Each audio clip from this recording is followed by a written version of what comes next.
नमस्कार दोस्तों, स्वागत है आपका आयुर्वेद की पाठशाला चैनल पर। वीडियो को लाइक कमेंट करें एवं शेयर जरूर करें आयुर्वेद ग्रुप्स में। अगर आप चैनल पर नए हैं तो चैनल को सब्सक्राइब करें और बेल आइकन दबा दें, जिससे कि नोटिफिकेशन आप तक पहुंचते रहें। चलिए वीडियो शुरू करते हैं। नमस्कार दोस्तों, स्वागत है आपका मेरे चैनल आयुर्वेद पाठशाला के साथ और आप ट्यून कर चुके हैं आयुर्वेद की पाठशाला चैनल। इससे पहले हमने त्रिदोष का सामान्य परिचय एक टॉपिक देखा था, बहुत अच्छा टॉपिक था। आई होप आपको अच्छा लगा होगा। अगर कोई क्वेरी है तो आप कमेंट बॉक्स में पूछ लीजिए करिए, कोई दिक्कत नहीं है, मैं आपको उसको ज़रूर रिवील करूँगा। तो अब देखिएगा, आज जो मेरा टॉपिक है वो है धातु। आपको पता है जैसा कि फिजियोलॉजी में हम लोग एक सीरीज चला रहे हैं पास होने की, मतलब इंपॉर्टेंट क्वेश्चनों की पास होने की क्या, और फिर एक बेसिक भी है। अगर आप इन चीज़ों को कर लेंगे ना, ये बेसिक्स हैं, अगर आप बेसिक्स को लेके चलते हैं ना तो आपको संहिताओं में कभी कोई प्रॉब्लम नहीं आएगी, आप आगे काफ़ी कुछ अच्छा कर पाएंगे। लेकिन अगर ये टॉपिक्स छोटे छोटे होते हैं ना, टॉपिक अगर जी नहीं आते तो फिर दिक्कत होती है।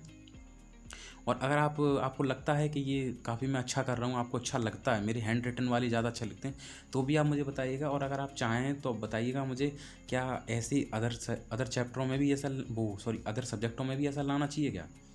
ठीक है, तो आप मुझे बताइएगा इस चीज़ के बारे में। चलिए आज बात करते हैं एक टॉपिक हमारा धातु।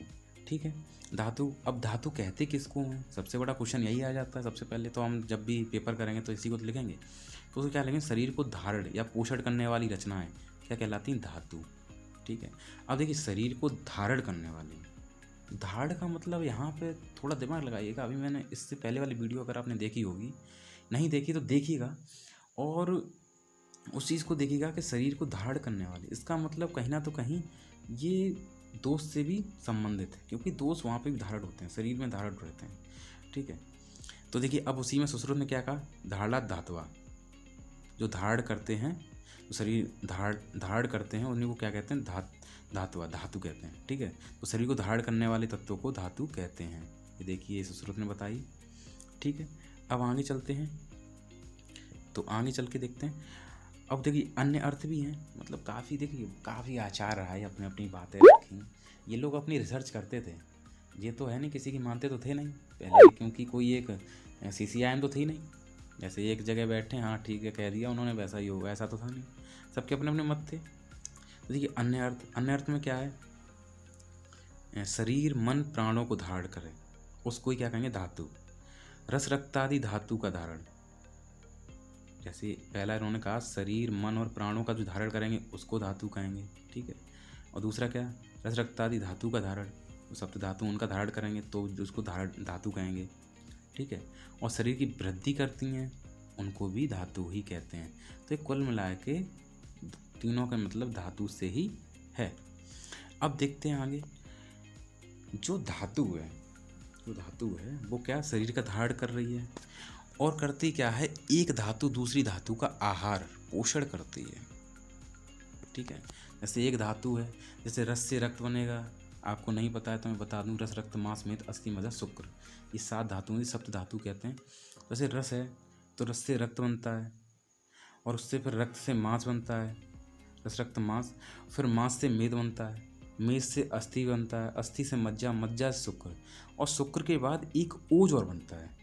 शुक्र के बाद एक ओज धातु और बनती है, जिसका कोई कहीं प्रमाण नहीं, लेकिन ओज माना जाता है, जिसके कहते हैं जिसके अंदर अगर ओज है, ओज धातु है, मतलब हालांकि ऐसा नहीं, होती सबके अंदर है, अगर भरपूर मात्रा में है तो लोग ये कहते हैं कि 100 साल से ज़्यादा जिएगा। ठीक है, ऐसा भी है, तो कोई नहीं, धातु ही रहती है। ठीक है, अब उसी परिप्रेक्ष्य में आगे देखते हैं। तो देखिए अब दोष और मल हेतु क्या कहा गया है? दोष और मल, तो देखिए धारयंती जगद देह कफ पित्त अनिल स्थिता। ठीक है, तो इसका मतलब क्या है? धारयंती, देखिए जो धारण करती हैं किसको? देहम, किसको? देह, शरीर को। कफ पित्त अनिल स्थिता, उन्हीं को हम क्या मतलब धातु कह रहे हैं यहाँ पे। ठीक है, तो यहाँ पे क्या है? ये जो दोष और मल हैं, इन्हीं को हमने क्या कह दिया? धातु कह दिया, क्योंकि ये भी शरीर के अंदर होती हैं। ठीक है, जब व्याकृत हो जाती हैं एक अलग बात है, प्राकृत रहेंगे तो कोई दिक्कत नहीं है। और पंचमहाभूत हेतु कैसे इन्होंने बताया? वायव आकाश धातुभ्याम वायु आगन्य पित्तम अम्ब पृथिव्याम श्लेष्मा। ठीक है, अब इन्होंने इसमें क्या दिया है, ये देखिए अष्टांग संग्रह सूत्र स्थान 20 है। तो अगर आपने आपने तो उसको नहीं पढ़ा होगा तो बता दूं। जैसे देखिए ये जो त्रिदोष है ना, त्रिदोष का महाभूतों से संबंध है। ऐसे त्रिदोष हैं जितने भी, उनका महाभूतों से संबंध है।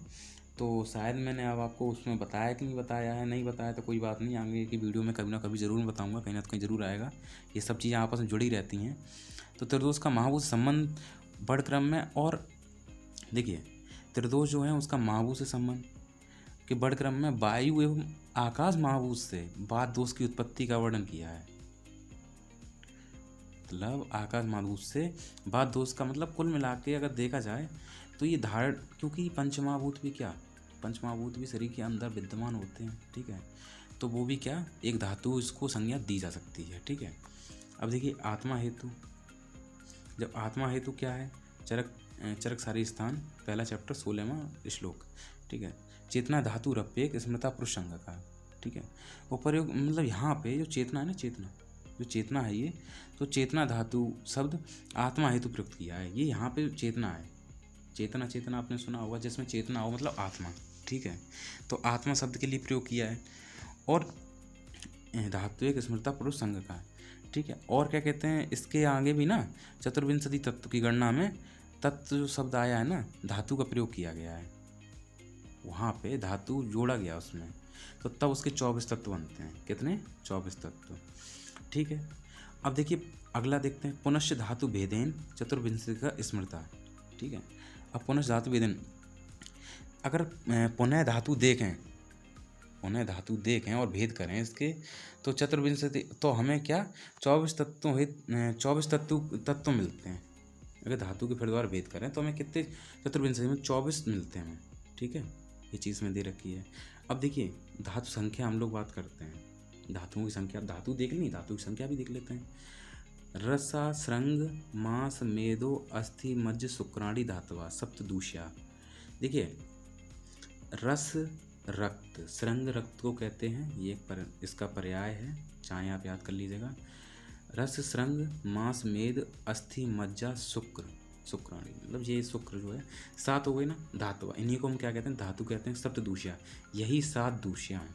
ठीक है, यही क्या है, 7 दूषियाँ हैं। देखिए आप अष्टांग हृदय सूत्र स्थान पहले का 13वां श्लोक है, आप चाहें तो इसको देख सकते हैं। देखिए ये दूष्य क्यों है, इसका भी कारण है। दूष क्यों, क्योंकि ये वात आदि दोष से दूषित होते रहते हैं। कौन से? वात। देखिए अधिकतर आप जगह देखेंगे, कोई बीमारी हो, कोई भी कुछ भी हो, अभी नहीं कभी भी आप देखना तो वहाँ पे वात दोष जरूर होगा, वात दोष होगा ही होगा। ये बहुत एक इम्पोर्टेंट चीज़ है वात, बिना वात के तो कुछ होना ही नहीं है। जैसे कहते हैं ना, पहले बात उसके बाद लात, यह भी है किसी का डायलॉग है, लेकिन कोई नहीं, पहले बात। ठीक है, बात के बाद सब कुछ है, बात तो होगा ही होगा, बिना बात के कुछ नहीं होता। अब देखते हैं मॉडर्न कॉन्सेप्ट क्या कहता है। रस रक्त मांस मेद अस्थि मज्जा शुक्र, ये हमारी सप्त धातु आयुर्वेद के अनुसार। अब रस को हम क्या कहते हैं, प्लाज्मा एंड लिम्फ टिश्यू। रक्त को क्या कहते हैं, ब्लड टिश्यू। ठीक है, मांस को क्या कहते हैं, मस्कुलर टिश्यू। मेद को कहते हैं एडिपोस टिश्यू। अस्थि को कहते हैं बोन टिश्यू। मज्जा को कहते हैं बोन मैरो टिश्यू या माइलॉइड टिश्यू। ठीक है, माइलॉइड एक बहुत अच्छा शब्द है बोन मैरो के लिए। और देखिए शुक्र को क्या कहते हैं, रिप्रोडक्टिव टिश्यू। तो इस प्रकार से ये मॉडर्न कॉन्सेप्ट भी हो गए। तो यही एक आज का वीडियो था। आई होप आपको वीडियो अच्छा लगा होगा। वीडियो अच्छा लगा प्लीज़ लाइक करिए, कमेंट करिए, दोस्तों शेयर करिए, आयुर्वेद ग्रुप्स में शेयर करिएगा। और अगर अच्छा नहीं लगा है तो डिसलाइक कर दीजिएगा, ऐसे तो नहीं जाने दूंगा। ठीक है, और अगर आप मेरे चैनल पर नए हैं, चैनल को सब्सक्राइब करके बेल आइकन दबाना, ऑल नोटिफिकेशन जरूर क्लिक कर लीजिएगा, जिससे नोटिफिकेशन आप तक पहुंचते रहें। ठीक है, मिलता हूं इसके नेक्स्ट पोर्शन में एक नई चीज़ के साथ। तब तक के लिए नमस्कार, बाय बाय।